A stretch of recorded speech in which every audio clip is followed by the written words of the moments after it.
O advogado, professor, ex-procurador-geral do município de Campina Grande, na área do direito, é especialista no direito eleitoral e administrativo, José Mariz. Seja muito bem-vindo aqui ao programa Olho Vivo, uma alegria tê-lo aqui. O senhor que tem raízes sertanejas, né, em São João do Rio do Peixe, é irmão do magnífico reitor, o eterno reitor da Universidade Federal de Campina Grande, nosso querido Thompson Mariz. Uma alegria tê-lo aqui no programa de hoje, no Olho Vivo, aqui nesse sertão paraibano. Boa tarde. Boa tarde, a satisfação é minha regressar e voltar à terra onde nasci, pisar no mesmo chão, como dizia o cancioneiro popular, que pisei quando criança. Então, para mim é uma satisfação imensa regressar a essa terra. Daqui a pouco darei um pulinho ali em São João, que é uma terra maravilhosa, que você conhece, né? Bem cuidada, inclusive, diga-se de passagem. Só tenho boas referências de lá.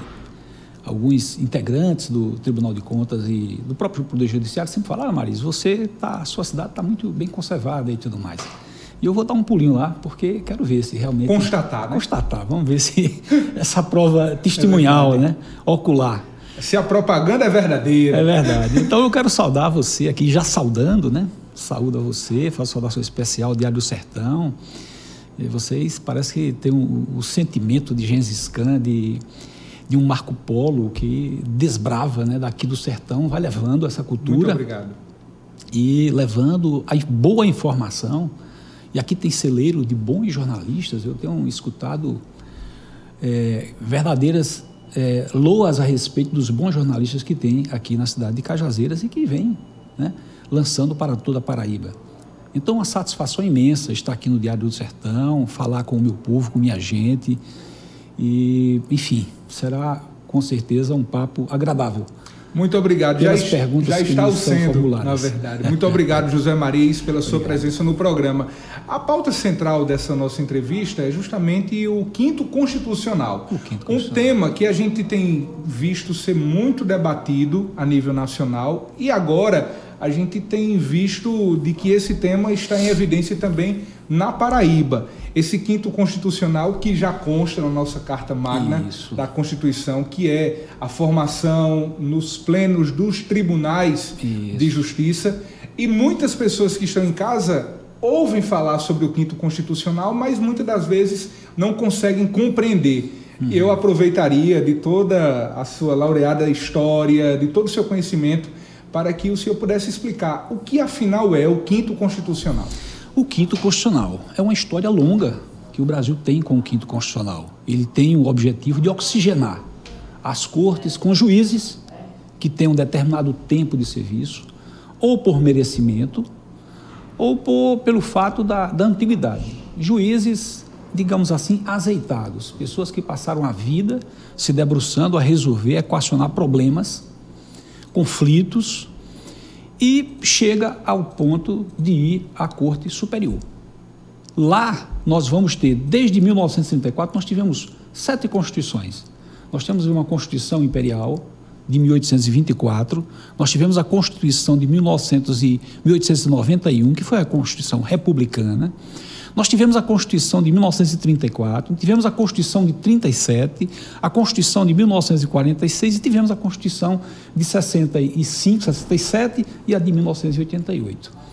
De 1934 para cá, foi uma das melhores constituições que nós tivemos, inclusive plasmando direitos e garantias fundamentais, desde a Revolução Francesa de 1789, passando pela Declaração Universal dos Direitos Humanos de 1948. Então, ela passou a plasmar aquilo que o iluminismo daquela revolução já trazia. E ela trouxe também a participação do quinto constitucional. Em todas as constituições, nós completamos 90 anos de existência, 90 anos de quinto constitucional.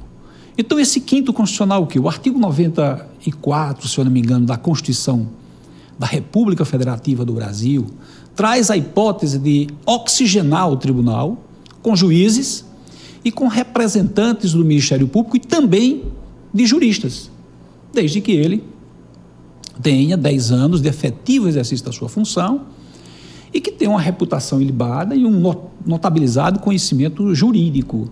Então, ele poderá participar do tribunal. A Constituição prevê que essa hipótese ela se dá no âmbito de todos os tribunais de justiça do Brasil, também nos tribunais regionais federais. Eu acho que nós temos 5 ou 6 tribunais regionais federais, e traz uma exceção no artigo, se eu não me engano, 111 da Constituição, para o 5º Constitucional, para o Tribunal Superior Eleitoral, onde tem um espaço reservado aos integrantes do Ministério Público do Trabalho e também dos juristas, dos advogados. Então, esse 5º é uma forma de fazer a introjecção desses profissionais, desses operadores do direito, dentro desse colegiado. Um colegiado que deve ter a visão de um magistrado, aquele cidadão que é um servidor público, capaz de decidir conflitos de interesses. Também esse tribunal tem que escutar o representante do Ministério Público, que se auto-intitula o parquet, o fiscal da lei, e também do outro lado tem que ver, tem que observar quem está nesse tripé que forma o Poder Judiciário, que é nada mais nada menos do que o advogado. Aquele cidadão que tem um determinado tempo de serviço prestado à advocacia, aquele cidadão que tem uma conduta ilibada, reputação, enfim, e que tem experiência, que pode levar ao tribunal a versão, oferecer ao advogado uma oportunidade de ser julgado por quem foi advogado. E que é essencial à justiça, né? Exato, e ele sente as dores do contraditório. Não existe nenhum advogado que não seja fadado, não calcado no processo da dialética. Essa é a nossa maior arma, é o conflito de ideias, onde a gente estabelece amplo debate, né? E esses debates fazem e ajudam demais a nossa verde democracia. Basta dizer que grande parte das teses jurídicas, e nós estamos dentro de um cenário, dentro de um palco, onde nós somos partes dessa sociedade.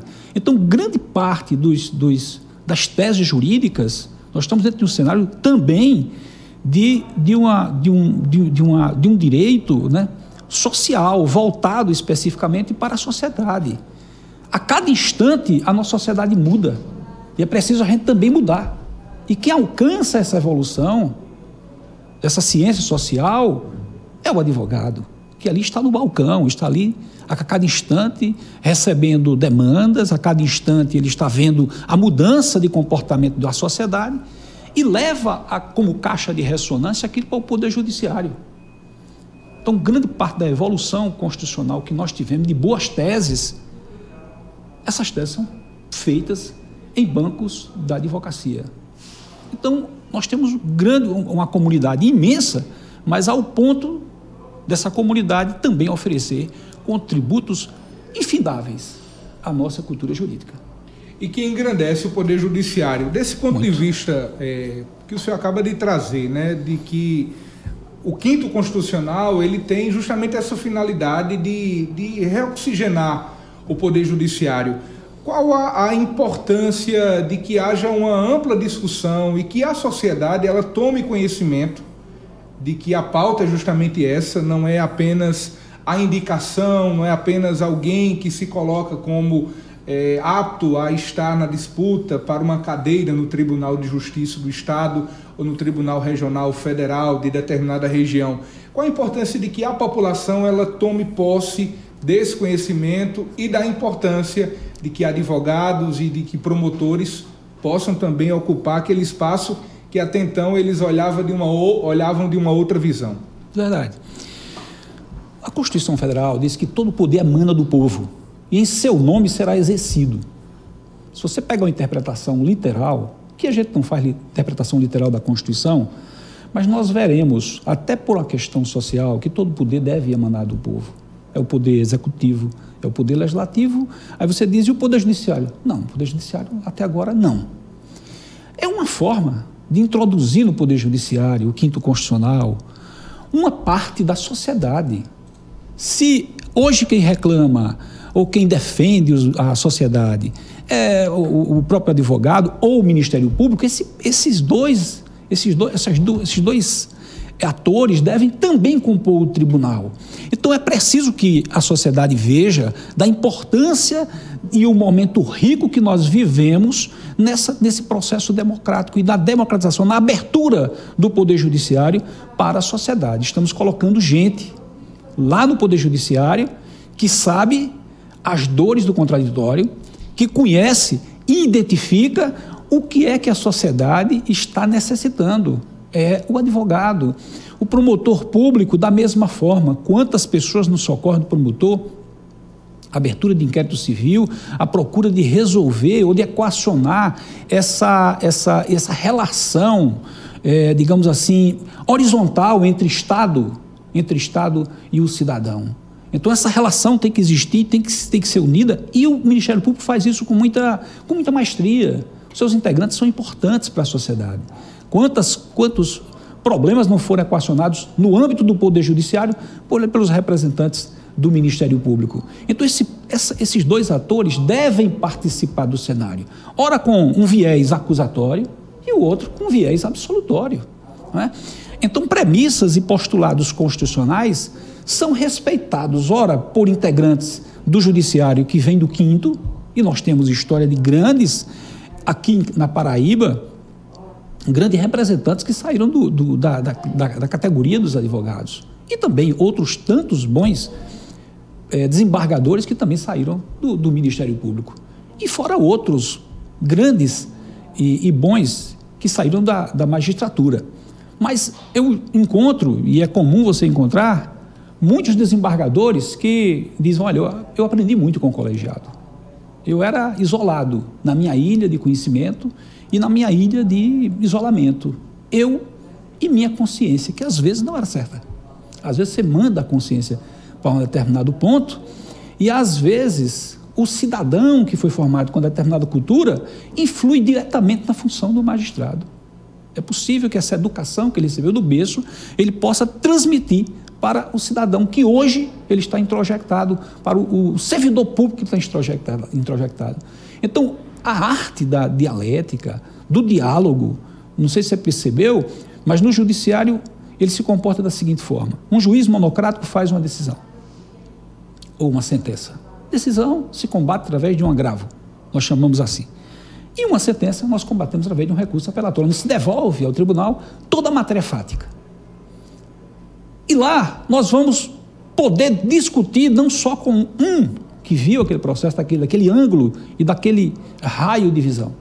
Nós vamos ao tribunal e o tribunal vai dizer assim: olha, precisamos olhar esse caso. E de forma colegiada, discutindo com os melhores argumentos, levando em consideração, acima de tudo, a melhor estrutura que nós temos no judiciário, principalmente no que diz respeito à questão da segurança jurídica, para que a gente não tenha surpresa de como o tribunal poderá decidir um caso que praticamente é igual ao que foi decidido anteriormente. Essa semana a Assembleia Legislativa da Paraíba, ela aprovou a ampliação do número de vagas no Tribunal de Justiça de 19 para 26 no pleno do tribunal. Essa perspectiva dessa ampliação de vagas, claro que já há essa discussão para a nova composição do pleno do Tribunal de Justiça do Estado da Paraíba. Quem já lhe conhece, sabe da sua trajetória, a gente está falando de um advogado especialista na área eleitoral, administrativa, ex-procurador do município de Campina Grande. E houve quem defendesse, por exemplo, de que José Fernandes Maris se colocasse para estar apto também a esta composição. O senhor confirma realmente essa pretensão de estar à disposição para compor o Tribunal de Justiça? De fato, depois dessa edição vai ter, obviamente, a sanção, a assinatura do governador e a publicação. Essa informação o Poder Judiciário vai tomar conhecimento, e a Ordem dos Advogados também, e também a Procuradoria-Geral de Justiça, que vai estabelecer os seus critérios de escolhas da lista sextupla. E quando lá em Campina Grande, grandes amigos de João Pessoa e aqui também do Sertão, né, suscitaram o meu nome para uma pré-candidatura, né? Eu fico muito orgulhoso disso, porque, afinal de contas, não existe um advogado para fiscalizar, não existe um fiscal de um advogado melhor do que o outro advogado. É verdade. E a gente percebe que nessa categoria, nesse profissional liberal, existe muita fiscalização. Eu fico extremamente envaidecido porque quem está me fiscalizando é o que está me contendendo, ou que está entrando em conflito comigo, mas no âmbito do direito, né? Fazendo um debate franco, olhando no olho e dizendo o que é que eu penso a respeito do caso. E graças a Deus eu tenho tido sucesso com isso, porque é da minha natureza. É o que os romanos diziam, damo in re ipsa, da minha própria natureza isso. Eu não sou de litigar, de brigar com pessoas. Eu sou de questionar o direito. Então isso, até os mais ranhentos advogados, os mais brigãos advogados, gostam de mim e têm assim, um carinho muito, muito intenso. Então me sinto extremamente envaidecido com isso. Espero que, se as eleições de fato ocorrerem, a gente possa oferecer também o nome para a disputa e ver. Se não der certo, não deu, né? Vamos esperar a oportunidade. Mas se der certo, se a comunidade assim quiser, lá estarei para... Não por questão de dinheiro, porque dinheiro você ganha com a advocacia, dinheiro você vende pipoca, você ganha dinheiro, picolé. Então não é o caso de dinheiro, é questão de você ir para um tribunal daquele e oferecer ao tribunal uma oxigenação do que diz respeito à questão do quantos recursos são interpostos aqui na Paraíba inteira, e agravos da mesma forma. E o advogado, às vezes, não pode falar, porque já usou o tempo, e, às vezes, o relator do processo vem inquinando para um fato que nem de longe é aquilo dos autos. E o advogado fica, olha, eu quero uma questão de ordem, e não tem o direito de falar. Então, eu sei que, claro que o tribunal faz isso porque ele tem uma meta a cumprir. Mas, quanto mais desembargadores, eu creio que é exatamente por isso que o tribunal está dando um elastério ao número de desembargadores, exatamente para que ele possa conferir ao advogado a possibilidade até de falar, né? Olha, o senhor está errado, não é por aí o caminho. Ele tem nos autos aí processos, folhas tais, agora é ide tal, que aquilo ali não é o que o senhor está falando. Então, às vezes, olha, às vezes perde até a paciência, olha, então faça o embargo de declaração, recorra da minha decisão. É assim que se faz. Então é preciso que exista um advogado com um olhar de advogado, que ele possa enxergar naquele cidadão que ali está defendendo, que não está defendendo interesse próprio, está defendendo interesse social, interesse de uma pessoa que há 10 anos, 20 anos, litiga contra a procura de um direito, né? Então são esses pontos que a gente precisa levar esse conhecimento que eu tenho ao longo de 28 anos de advocacia. Como você falou aí, eu ocupei vários cargos públicos aqui nessa Paraíba, e graças a Deus, de mãos limpas e com muito sucesso, pelo menos. José Mariz, no caso, essa composição dessas 6 novas vagas no Pleno do Tribunal de Justiça serão indicações tanto do Ministério Público como também da própria OAB. Na OAB haverá uma espécie de seleção, indicação, como é que vai acontecer? A Ordem dos Advogados, o que é que ela faz? Ela abre uma inscrição, essa inscrição vai passar pelo registro da candidatura, e muitos advogados concorrem, né? E agora também tem a questão de paridade, que é um instrumento bacana, eu acho muito importante isso. Então ele abre a inscrição, depois do registro da candidatura, nós estamos aptos a fazer a famosa propaganda eleitoral interna. A propaganda que a gente vai levar ao conhecimento do advogado. Entre os advogados. Nós vamos escolher 6 nomes. Se for 3 homens ou 3 mulheres, no caso da paridade, levará ao conhecimento do tribunal 6 nomes. O tribunal vai escolher da lista sextupla 3 nomes e enviar ao governador. Da mesma forma, vai fazer o Ministério Público. O Ministério Público deve estar também com a sua inscrição aberta nesses próximos dias, assim que a lei for promulgada ou sancionada e publicada. Então ele vai abrir um espaço onde todos os integrantes do Ministério Público que preencham aqueles requisitos possam concorrer. E eles concorrendo da mesma forma, lança-se uma lista sextupla, da lista sextupla o tribunal escolhe 3 e manda para o Poder Executivo escolher apenas 1. Esse é o processo, é a liturgia que cada órgão desse fará quando dessa lei chegar ao ponto da publicação. Muito importante. Me deixe aproveitar esse tema, porque a gente sabe que Claro, é um tema que, para a maioria das pessoas, pode ser novo. Embora a gente já tenha aí desde 1934, nós temos aí 90 anos, né? 90 anos de Constituição na nova República Federativa do Brasil, né? Exato. Consideramos dessa forma. Mas para muitas pessoas pode ser ainda um assunto novo.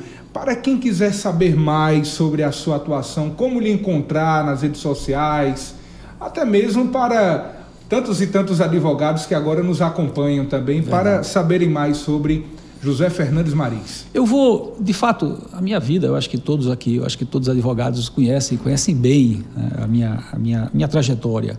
Mas, com certeza absoluta, caso exista essa disposição dos amigos, dos advogados, certamente eu abrirei um espaço específico para que os que não me conhecem, né, eles possam me conhecer, ver quem eu sou, de onde eu venho, a minha origem, o que eu fiz da minha vida, e aí fazer o seu juízo de valor.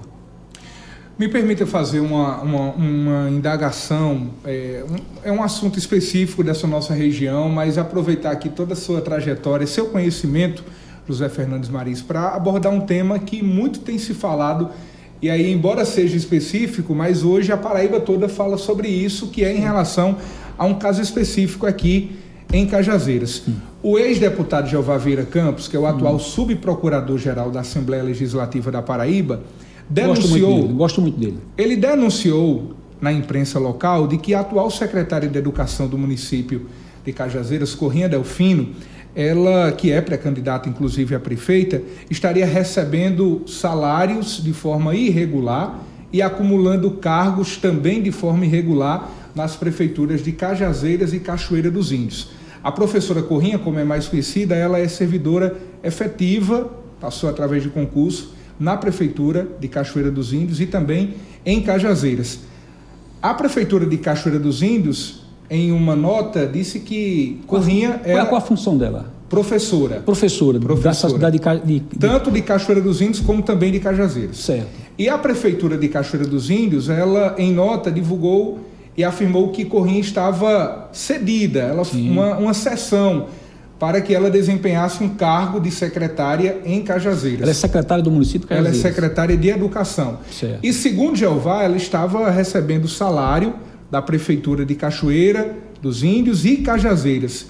Na denúncia ele deixa claro de que ela recebe de forma ilegal. Acho que o senhor deve ter tomado conhecimento dessa informação. Houve uma ampla divulgação nesse sentido. A partir dessa realidade... É realmente ilegal essa denúncia de Jeová? Ela tem base realmente a partir dessa ilegalidade? Olha só, assim, eu gosto muito de Jeová, eu tenho todo respeito por Jeová. Jeová é um cara fantástico, adoro ele, um grande amigo. Até patrocinei causas para o grande meu primo Severino Guerra, ele se lembra disso. Uma passagem boa da nossa história e tenho como currículo para mim. Saiba disso, Jeová, se você estiver me escutando nesse instante.